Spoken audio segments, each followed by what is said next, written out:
Fala galera do Justo, tudo certo com vocês? Preparado para mais um episódio? Sexta-feira é dia de informativo do STF e hoje nós vamos com os destaques do informativo número 1105, que foi publicado dia 1º de agosto de 2023. Galera, antes de começar, vamos para a nossa liturgia de deixar o like, se inscrever no canal, ativar o sininho para deixar as notificações, compartilhar com seus melhores amigos. E também não se esqueça de acessar a descrição do vídeo para acessar nosso grupo do WhatsApp, as playlists no Spotify e YouTube. E vamos lá. Direito constitucional. É inconstitucional por usurpar a prerrogativa legislativa conferida ao Procurador-Geral de Justiça e ofender a autonomia e a independência do Ministério Público. Constituição Federal, artigo 127, parágrafo 2º e artigo 128, parágrafo 5º. Norma estadual de iniciativa parlamentar que dispõe sobre a atuação do Ministério Público nas operações policiais de cumprimento de medidas possessórias de caráter coletivo. A DEI número 3.238 de Pernambuco, julgada em 25 de agosto de 2023. Direito constitucional. Direito administrativo. É constitucional, pois não viola a segurança viária. Artigo 144, parágrafo 10, incisos 1 e 2 da Constituição. A exigência de licitação para prestação indireta de serviços públicos. Artigo 175 da Constituição Federal, ou Pacto Federativo e a autonomia dos Estados-membros. Artigo 18 e 25 caput, parágrafo 1º da Constituição. A prestação de serviços de fabricação e estampagem de placas de identificação de veículos do Brasil, PIV, por empresas habilitadas mediante credenciamento. A DEI número 6.313 do Distrito Federal, julgada em 25 de agosto de 2023. Direito constitucional. Direito processual penal. É constitucional a resolução do CNJ número 280 de 2019, com a redação dada pela resolução CNJ número 304 de 2019, que estabelece diretrizes e parâmetros para o processamento e execução penal nos tribunais brasileiros e determina, entre outras providências, que todos os processos nessa fase processual tramitem pelo Sistema Eletrônico de Execução Unificado, SEU. A DEI número 6.259 do Distrito Federal, julgada em 21 de agosto de 2023. Direito constitucional. Estão presentes os pressupostos necessários para a concessão da medida cautelar, fumaça do bom direito e perigo da demora na efetivação de uma decisão judicial. Eis que 1. A discussão acerca das condições precárias da vida da população em situação de rua no Brasil demanda uma reestruturação institucional que decorre de um quadro grave e urgente de desrespeito a direitos humanos fundamentais. E 2. A violação maciça de direitos humanos, a indicar um potencial de estado de coisas inconstitucional. Impede o Poder Judiciário a intervir, mediar e promover esforços para estabelecer uma estrutura adequada de enfrentamento.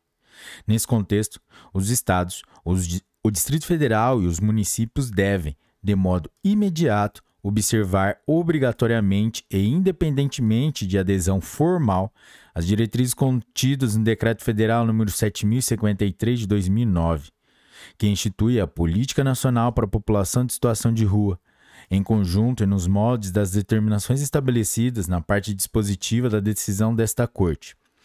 A DPF número 976 do Distrito Federal, julgada em 21 de agosto de 2023. Galera, esse julgado a gente vai deixar ele vai gravar completo aqui. Com base nestes e em outros entendimentos, o plenário, por unanimidade, referendou a cautelar anteriormente concedida para o fim de tornar obrigatória a observância pelos Estados, Distrito Federal e municípios, imediata e independentemente de adesão formal, das diretrizes contidas no Decreto Federal número 7.053, que instituiu a Política Nacional para a População em Situação de Rua, bem como determinar 1. A formulação pelo Poder Executivo Federal, no prazo de 120 dias, do Plano de Ação e Monitoramento para a efetiva implementação da Política Nacional para a População em Situação de Rua, com a participação, dentre outros órgãos, do Comitê Intersetorial de Acompanhamento e Monitoramento da Política Nacional para a População em Situação de Rua, CIAMP-RUA, do Conselho Nacional dos Direitos Humanos, CNDH, da Defensoria Pública da União, DPU, e do Movimento Nacional da População em Situação de Rua. O plano deverá, no mínimo, conter os seguintes tópicos. Item A. Elaboração de um diagnóstico atual da população em situação de rua, com a identificação do perfil, da procedência e de suas principais necessidades, entre outros elementos a amparar a construção de políticas públicas voltadas ao segmento. Item B. Criação de instrumentos de diagnóstico permanente da população em situação de rua. Item C. Desenvolvimento de mecanismos para mapear a população em situação de rua no censo realizado pelo IBGE. Item D. Estabelecimento de meios de fiscalização de processos de despejo e de reintegração de posse no país e seu impacto no tamanho da população em situação de rua. Item E. Elaboração de diretrizes para a intervenção do poder público pautadas no tratamento humanizado e não violento da população em situação de rua, englobando, entre outros, a formação e o treinamento de agentes públicos, bem como as formas de abordagem específicas aos hipossuficientes. Item F. Elaboração de programas de captação e de sensibilização de agentes públicos das áreas da saúde, assistência social, educação, segurança pública, justiça, entre outras, para atuarem junto à população em situação de rua. Item G. Incorporação à Política Nacional de Habitação das demandas da população em situação de rua. Análise de programas de transferência de renda e sua capilaridade em relação à população em situação de rua. Item I. Previsão de um canal direto de denúncias contra a violência. A linha Item J. Elaboração de medidas para garantir padrões mínimos de qualidade nos centros de acolhimento, resguardando a higiene e a segurança dos locais. Item L. Desenvolvimento de programas de prevenção de suicídio junto à população em situação de rua. Item M. Elaboração de programas educacionais e de conscientização pública sobre a aporofobia e sobre a população em situação de rua. Item N. Formulação de políticas para fomentar a saída da rua através de programas de emprego e de formação para o mercado de trabalho. Item O. Elaboração de medidas para o fortalecimento de políticas públicas voltadas à moradia, trabalho, renda, educação e cultura de pessoas em situação de rua. Item P. Indicação de possíveis incentivos fiscais para a contratação de trabalhadores em situação de rua. Item 2. Aos poderes executivos municipais e distrital, bem como onde houver atuação, aos poderes executivos federal e estaduais, que, no âmbito de suas zeladorias urbanas e nos abrigos de suas respectivas responsabilidades. Item A. Efetivem medidas que garantam a segurança pessoal e dos bens das pessoas em situação de rua, dentro dos abrigos institucionais existentes. Item B. Disponibilizem o apoio das vigilâncias sanitárias para garantir abrigo aos animais de pessoas em situação de rua. Item C. Proíbam o recolhimento forçado de bens e pertences, assim como a remoção e o transporte compulsório de pessoas em situação de rua. Item D. Vedem o emprego de técnicas de arquitetura hostil contra as populações em situação de rua, bem como efetivem o levantamento das barreiras e equipamentos que difundam o acesso a políticas e serviços públicos, assim como mecanismos para superá-las. Item E.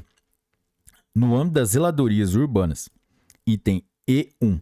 Divulguem previamente o dia, o horário e o local das ações da zeladoria urbana nos seus respectivos sites, nos abrigos e outros meios em atendimento ao princípio da transparência dos atos da administração pública, permitindo, assim, que a pessoa em situação de rua recolha seus pertences e que haja limpeza do espaço sem conflitos. Item E2. Prestem informações claras sobre a destinação de bens porventura apreendidos, o local de armazenamento dos itens e o procedimento de recuperação do bem. Item E3.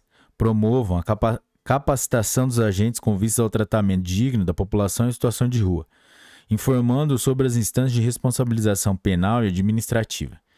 Item E4. Garantam a existência de bagageiros para as pessoas em situação de rua, guardem seus pertences. Item E5. Determinem a participação de agentes de serviço social e saúde em ações de grande porte. Item E6. Disponibilizem bebedouros, banheiros públicos e lavanderias sociais de fácil acesso para a população em situação de rua. Item E7. Realizem a inspeção periódica dos centros de acolhimento para garantir, entre outros, sua salubridade e sua segurança. Item F. Realização periódica de mutirões da cidadania para regularização de documentação, inscrição em cadastros governamentais e inclusão em políticas públicas existentes. Item G. Criação de um programa de enfrentamento e prevenção à violência que atinge a população em situação de rua. Item H. Formulação de um protocolo intersetorial de atendimento na rede pública de saúde para a população em situação de rua. Item I. Ampla disponibilização e divulgação de alertas meteorológicos por parte das defesas civis de todos os entes federativos, para que se possam prever as ondas de frio com a máxima antecedência e prevenir os seus impactos na população em situação de rua. Disponibilização imediata. Item J. Disponibilização imediata. J1. Pela Defesa Civil, de barracas para pessoas em situação de rua com estrutura mínima compatível com a dignidade da pessoa humana, nos locais nos quais não há número de vagas em número compatível com a necessidade. Item J2. A disponibilização de itens de higiene básica à população em situação de rua. Item 3. Aos poderes executivos municipais e distrital, no prazo de 120 dias. A realização de diagnóstico pormenorizado da situação nos respectivos territórios, com a indicação do quantitativo de pessoas em situação de rua por área geográfica, quantidade e local das vagas de abrigo e de capacidade de fornecimento de alimentação. Direito constitucional, direito do trabalho, direito da criança e do adolescente. É inconstitucional por usurpar a competência privativa da União para legislar sobre direito do trabalho. Constituição Federal, artigo 22, inciso 1, Lei Estadual, ao criar o estágio supervisionado educativo e profissionalizante, sob a forma de bolsa de iniciação ao trabalho ao menor que frequente o ensino regular ou supletivo. Constitui relação jurídica que se aproxima ao Instituto do Contrato de Aprendizagem, a Lei nº 3.093 do Rio de Janeiro, julgada em 25 de agosto de 2023. Direito Constitucional. É constitucional, pois inserida dentro da competência comum dos entes federados para proteger documentos, obras e outros bens de valor histórico, artístico e cultural, monumentos, paisagens naturais notáveis e sítios arqueológicos. Artigo 23, inciso 3 da Constituição. E da competência concorrente para legislar sobre esses temas. Artigo 24, inciso 7 da Constituição. A instituição pela Lei Fluminense nº 5.198 de 2008, de feriado comemorativo do Dia de São Jorge, a Lei nº 4.092 do Rio de Janeiro, julgada em 25 de agosto de 2023. Direito Constitucional, direito administrativo. É inconstitucional por invadir a competência da União exclusiva para manter o serviço postal e privativa para legislar sobre a matéria. Artigo 21, inciso 10 e artigo 22, inciso 5 da Constituição Federal. Lei estadual que proíbe a entrega em caixas postais comunitárias das correspondências que se enquadram como carta, cartão postal e correspondência agrupada.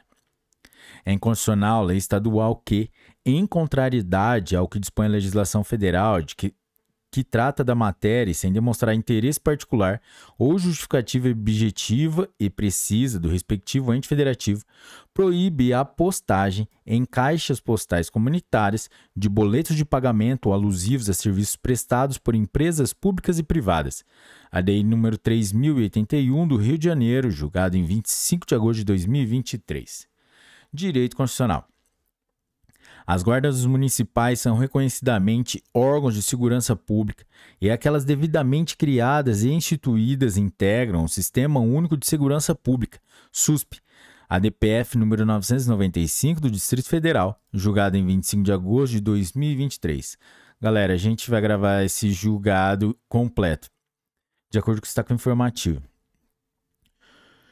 O deslocamento topográfico da disciplina das guardas municipais no texto constitucional não implica sua desconfiguração como agente de segurança pública, de modo que não prevalece o argumento acerca de sua simples ausência em pretenso rol taxativo do artigo 144 da Constituição Federal de 1988. Nos termos da jurisprudência desta Corte, Temas de repercussão geral número 472 e 541. As guardas municipais, sob o aspecto material, exercem atividade típica de segurança pública, consubstanciada na proteção de bens, serviços e instalações municipais. Artigo 144, parágrafo 8º da Constituição.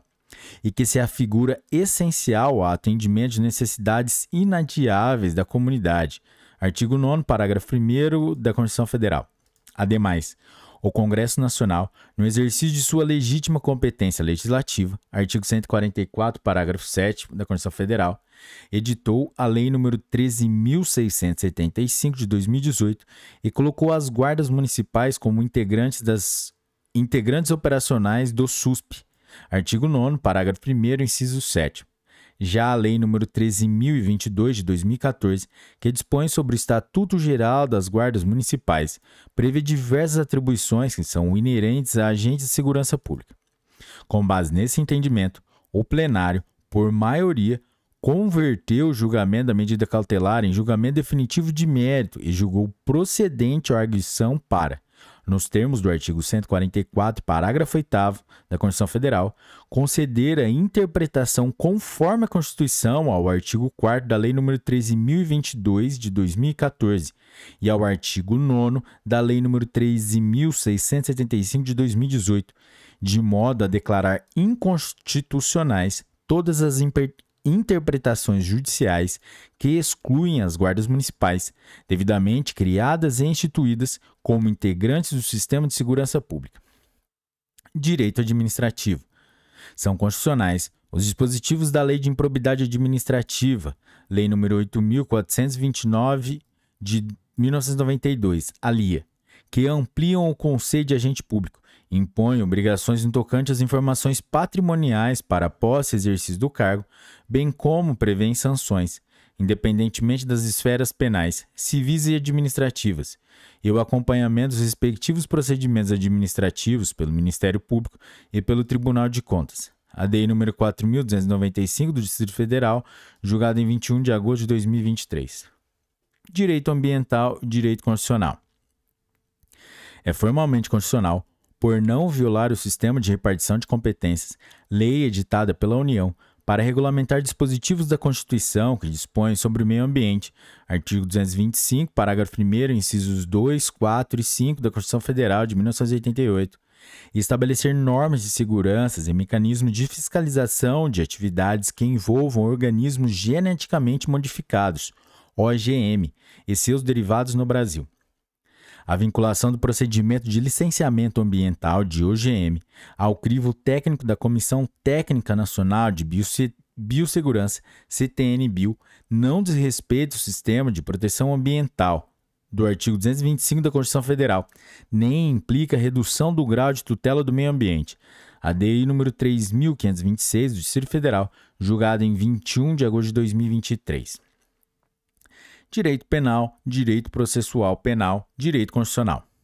É inconstitucional por contrariar os princípios da dignidade da pessoa humana, artigo 1º, inciso 3 da Constituição, da proteção à vida, artigo 5º caput da Constituição, e da igualdade de gênero, artigo 5º, inciso 1 da Constituição, o uso da tese da legítima defesa da honra em crimes de feminicídio ou de agressão contra mulheres, seja no curso do processo penal, fase pré-processual ou processual, seja no âmbito de julgamento do Tribunal do Júri, a DPF número 779 do Distrito Federal, julgada em 1º de agosto de 2023. Galera, esse julgado também a gente vai ler completo.